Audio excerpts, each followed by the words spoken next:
الرحيم الحمد لله رب العالمين والصلاة والسلام على أشرف الأنبياء والمرسلين نبينا محمد وعلى آله وصحبه أجمعين أما بعد السلام عليكم ورحمة الله وبركاته معزز سامعین،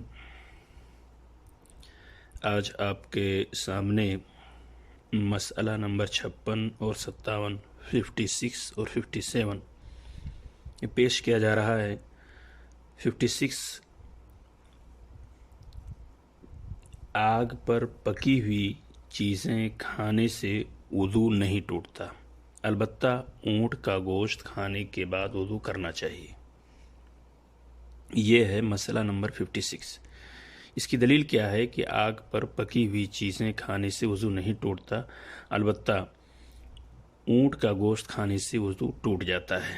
دلیل جابر بن سمرہ رضی اللہ تعالیٰ عنہ کی حدیث ہے۔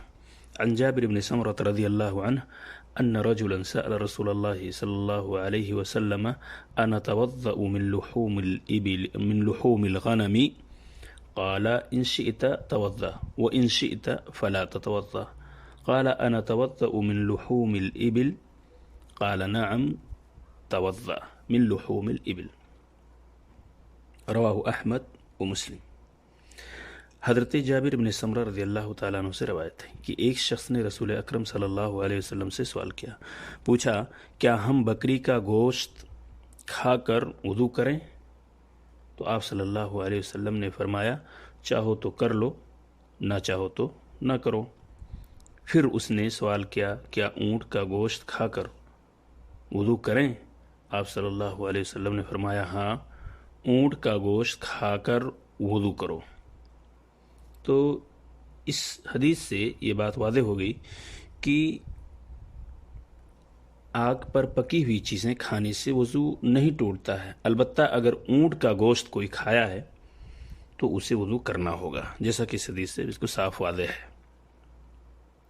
مسئلہ نمبر 57، مقتدی کا وضو ٹوٹ جائے تو اسے ناک پر ہاتھ رکھ کر صف سے نکل جانا چاہیے اور نیا وضو کر کے نماز پڑھنی چاہیے۔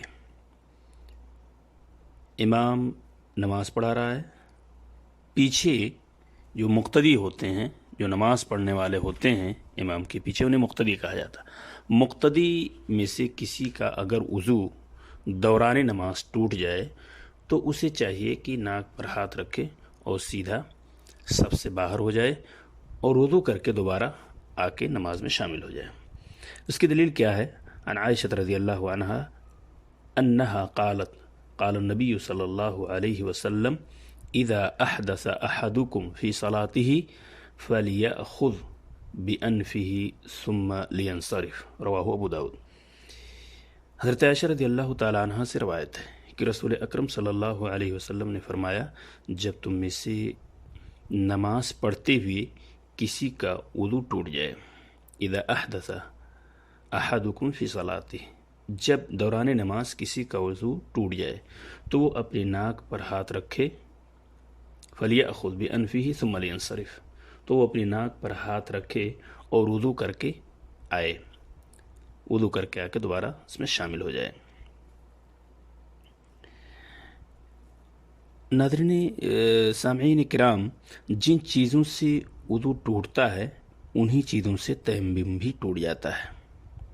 یہ ایک من باب الوضوح اور وضاحت کے طور پہ بات مناسب ہے کہ آپ سمجھ لیں، جن چیزوں سے وضو ٹوٹ جاتا ہے انہی چیزوں سے تیمم بھی ٹوٹ جاتا ہے۔